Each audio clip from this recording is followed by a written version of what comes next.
Hello everybody. Sorry for some technical difficulties. We're all kind of getting used to the online camp format here, but my name is Savannah. I'm a graduate at the University of Alabama. Just graduated in May into a pandemic.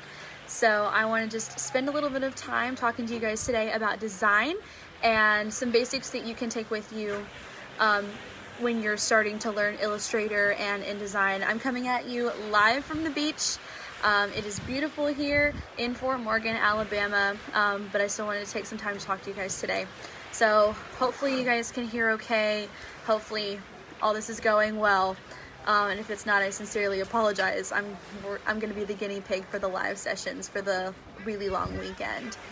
So to start off, I just want to talk a little bit about InDesign and then also just a little bit about Illustrator. InDesign is going to be very important for you when you are learning how to make pages for like a newspaper or a literary magazine or a yearbook. Those are all going to be the best program I think that you should use is InDesign. There are a lot of different student deals for you students out there who are wanting to learn. I think when I was a student, if you use like an EDU email address, which most of your high schools and maybe even if some of you are in college will have one, and then you pay like $20 a month to just kind of like dabble in that. So that's a thing that you could do. There are also lots of really good like educational packages for you teachers out there who might want to try and get InDesign. So you can download all of the programs and kind of just like see how they work interchangeably. And I think that you should start with InDesign because that's going to be the one where it's going to be best for pages and making things like layouts and really cool graphics. If you're wanting to do like vector style graphics, that's going to be more of like an Illustrator thing. But you can get all of those in an Adobe package really easy, fairly accessible if you're in education. If not, if you're a recent grad like me, you're going to start paying for the whole thing again. But starting off with InDesign, basically I wish I could do like a share screen thing with you right now, but we're still working out the live, so I'm just going to kind of talk about it. With InDesign, it's really accessible. On the left side of your screen, you're going to have toolbars that have lots of different types of features. And then you're going to have your pages that you can lay out. You can have as many or as few pages as you want. If you want them to face like a spread, you can do that too and set margins and columns and all those things. And basically what you're able to do is make text boxes and lay them out using line, what we call gutters in the industry. You can use gutters and you can use line breaks and you can make just an entire page. And so things that you need to think about when you're designing is first and foremost accessibility. That's a really big thing when you're doing page design, is making sure that your pages are available for everybody in some way. So that may be something like if you're choosing a font for like a headline or for a title, you're going to want to use a sans serif font. And that basically means a font that doesn't have like the little feet on the end of the letters. My favorite sans serif fonts, you can do Helvetica Neue, you can do Avenir, you can do Railway. I'll try to think of a couple more for you guys and maybe like link a few things on this presentation after it's posted online, so you can see some of these things. But that would be my favorite. And then when you do like body copy, so that may be your story or it could be captions or any sort of like little explainer graphic, you're going to want to use what's called a serif font, and that's the font with the little feet. And so that could be like Times New Roman, Baskerville, even just the default ones like Minion Pro if you're Mac users, and things like that. So I'll also link you some serif fonts for you to look at. And you can pick your favorites. Everybody's got their favorites. So really it's just kind of whatever you want. So that's one way that you can keep accessibility in mind when you're designing. Another thing that you may want to try to avoid is what's called reverse type. And that's basically where you're putting white text on a black background. That's really not super accessible. I wouldn't recommend doing it, just because it can be really hard to read. It can also be hard to print. If you're in the print industry, you're probably going to hear so many times how ink spreads. So if you've got white text on a black background, you're going to be in for a bit of a disappointment. So maybe don't do that. So moving on from that, other accessibility things to keep in mind is color. color is one of the best things that you can use when you design, and I have a couple of websites in mind that I will link that talk about color and ways that you can use it, and also can help you generate color palettes. So that is one really good way where if you're not really like super sure what colors might complement each other, or you know, if you just don't have a color wheel cemented in your brain, you can use those types of programs to be able to generate really good color combos for you. But the main thing is just keeping in mind like a regular color wheel. Super easy, super Googleable, and I can give you one if you need. Basically, you want to do colors that complement each other and just kind of see what clashes. Me personally, I really love a good like pink and green moment. Really, really pretty, because pink and green, they complement each other on the color wheel, if you think of pink as a variation of red. So that's like one really quick example. So when you're thinking of different colors to put on a page, you're going to want to make sure that they are harmonious, because if not, it's going to look kind of crazy.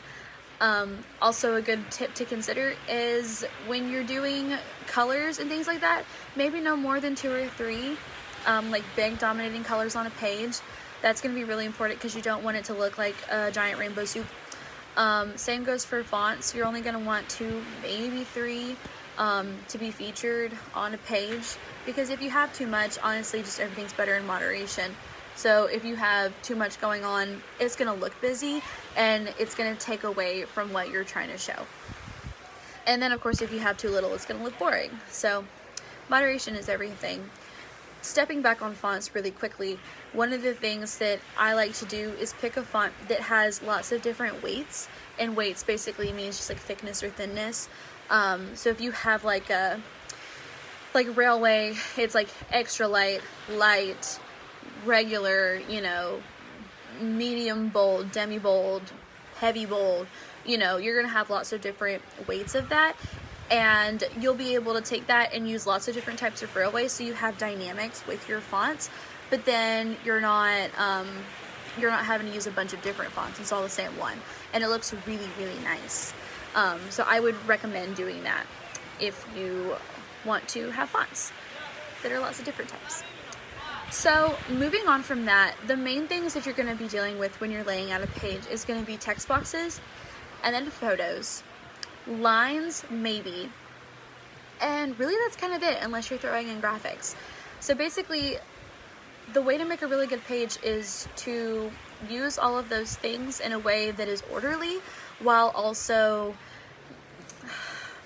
I don't know how to say it, it's just like clean but still dynamic, because you know, journalists are very creative. It's really good to go outside of the box, but you don't want to get into a spot where you're doing too many things and then it kind of looks crazy. You don't want to do that. So the things that I like to think of is making sure that everything is lined up really evenly.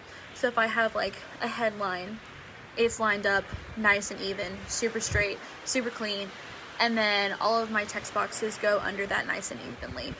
Other things to consider that you may not know is if you have a story that's going to span multiple columns, so you have like text boxes one after another and it's all one fluid story, make sure that the lines of your words line up.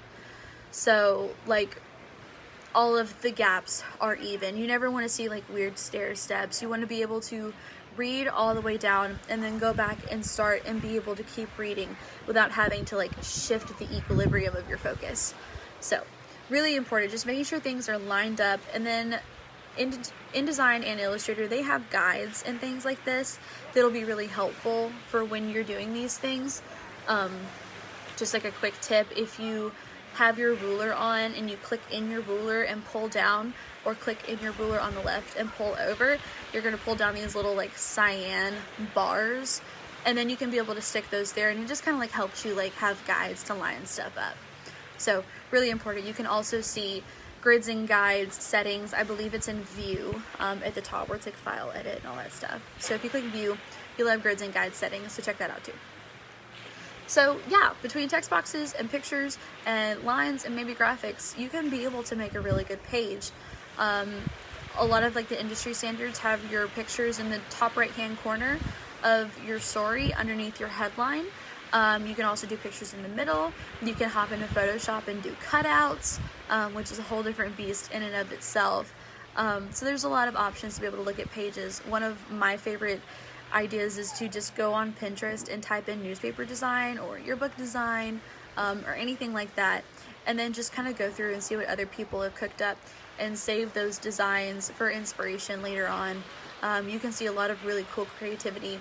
Also, if any of you guys are NSPA members, or if you're in college CSPA members, going and looking at the NSPA, CSPA, Pacemaker Awards, they have a category for design, and looking at some of those Pacemaker Awards is so inspiring, because these are kids who are doing this stuff from high school to college, so you can see really good creativity that they're doing, and definitely not copy it, but be able to draw inspiration and see how you can apply some of those same skills to your own stuff.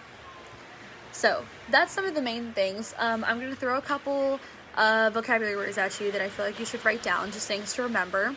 The first thing is stroke. A stroke is basically like a border or a weight, and it basically makes things look thicker or thinner. So maybe if you have a picture, you'll hear someone say put a stroke on it, and that means make a little border around there.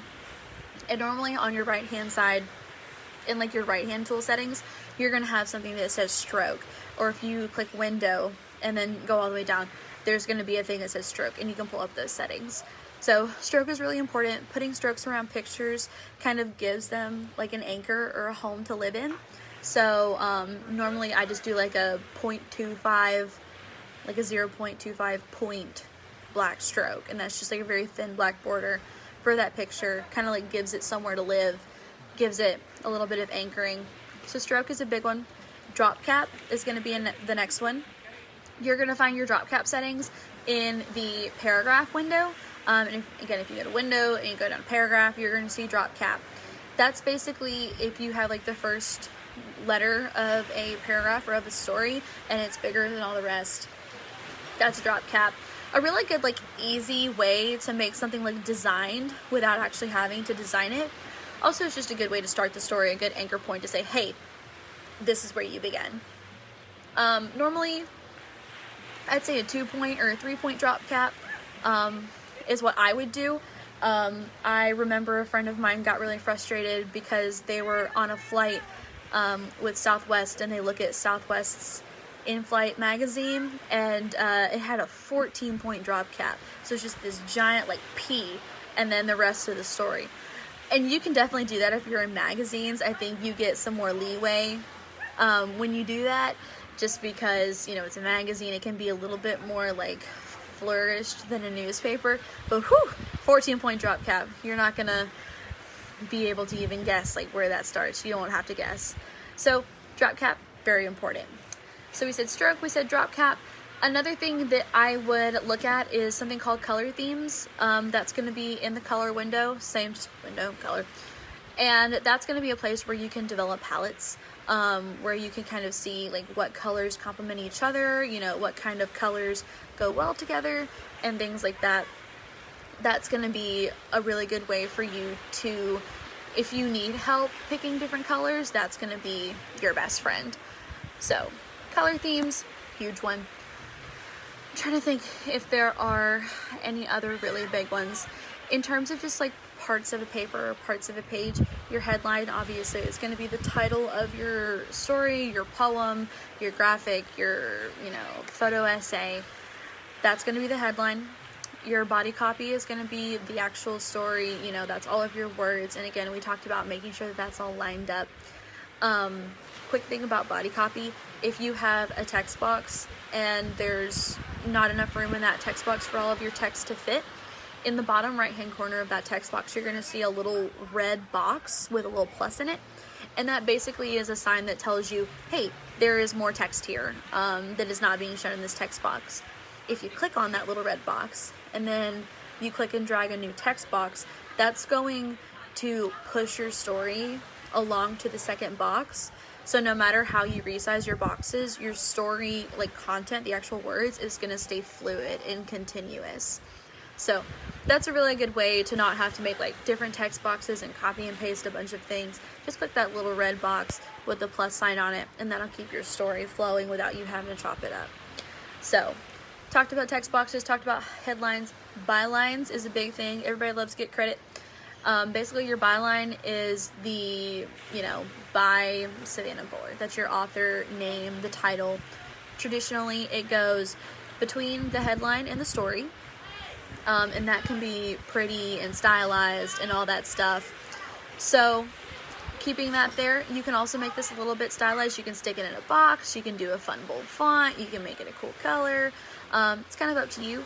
I've seen a lot of people take like a headshot, like of a person, and cut it out in Photoshop, and so next to your byline will say like by Savannah Bullard, then it has like your little face down there. I think that's really cool.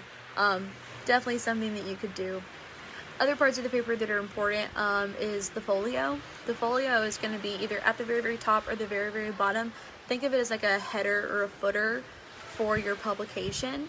And that's going to have the page number, maybe the section of the publication that you're in, maybe the date, and things like that. So the folio is always at the top. Definitely keep your stuff within the confines of the folio, because you obviously want it to print right. Speaking of printing, I want to talk just a little bit about the guides that you're going to see when you open up an InDesign file.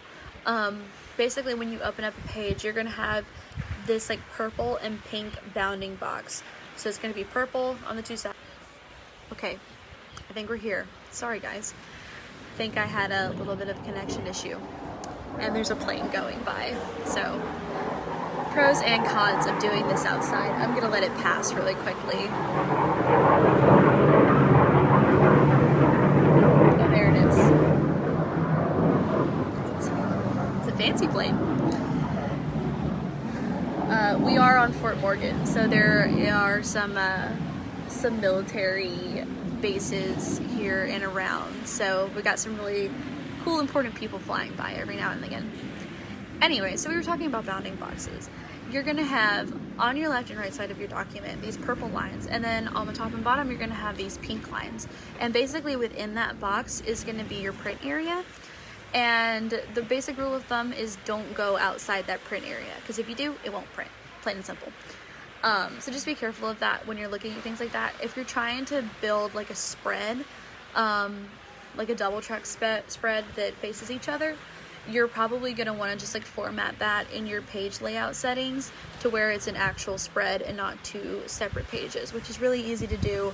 All of the settings are very self-explanatory in that page layout setting. Or when you create a new document, you're going to get the chance to pick different little things and say, I want it to be spreads, I want them to face each other, all that. So just pay attention to those, new document settings, because they might be really important for whatever you're trying to do. So beyond printing and beyond, the different parts of the paper, let's briefly discuss pictures. When you have pictures, obviously that's going to elevate your page tenfold. You don't want just a story, you want some good graphics. The elements of a good picture, you want to think about those very basic photo rules that you might learn in the first few weeks of your journalism classes. And that's going to be rule of thirds, making sure that a person, like your subject, is in one of if you have a tic-tac-toe board, and then you've got those two little intersecting points, there's 4 intersecting points, you're going to want your subject to be kind of like smack in the middle of one of those intersecting points. It just makes for a nice photo. Also making sure a photo is not too busy, making sure it's not cropped really weird. You don't want to cut someone's face halfway off or anything like that.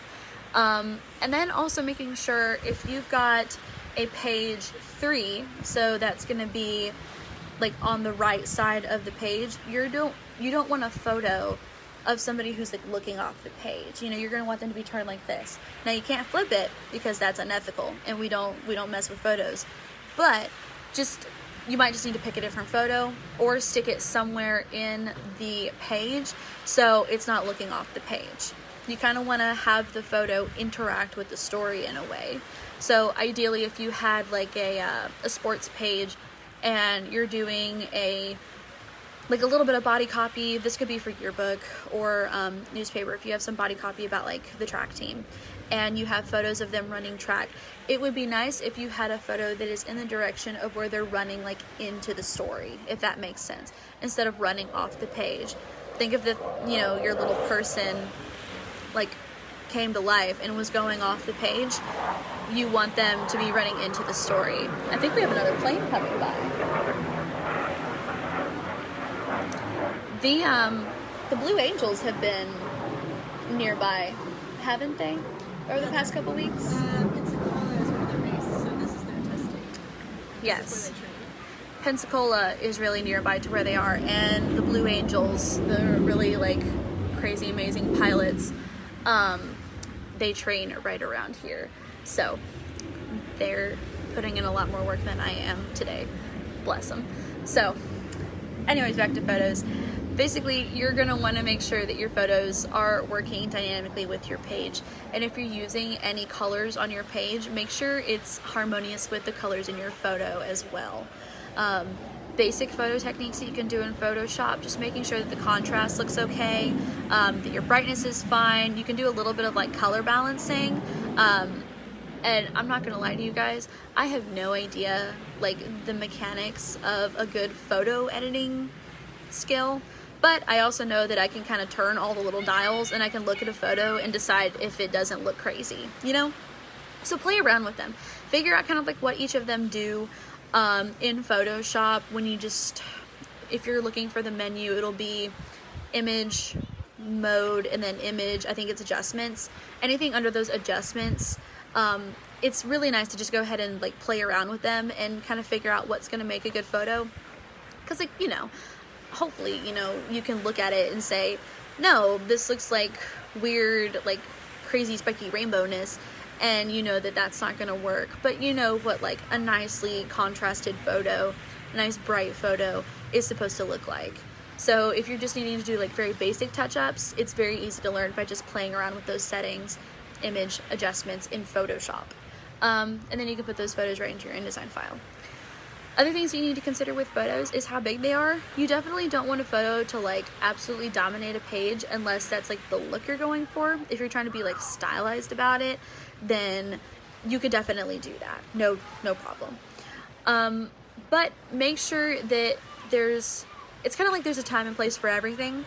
If you want to do like a really big, cool like feature story about like, I don't know, somebody who runs a charity, then you might want to have maybe multiple photos of like charity boxes or them at one of their events, and maybe just like a nice good like headshot of them interacting with other people.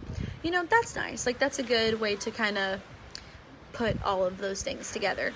But if you say maybe you have a spread about like the star quarterback of the football team that like clinched the regional tournament for you. I don't think football does tournaments. Y'all forgive me. Just go with it. But say it's like about this one big like main amazing football player on your team. Maybe you want to have like a good cutout of them just like blown up on that page, and then do some really fun like stylized things around it. You know, so basically also maybe consider, you really just kind of like need to read the room with your design. So if you're gonna do a page that is covering like a funeral, you know, maybe don't do like big bright popping colors and like, you know, giant typography and different things like that. Maybe keep it a little more just like structured, a little simple, you know, like almost respectful in a way. But then again, if you're doing something on like a local band, you know, don't make it like black and white and just, you know, like cut and dry.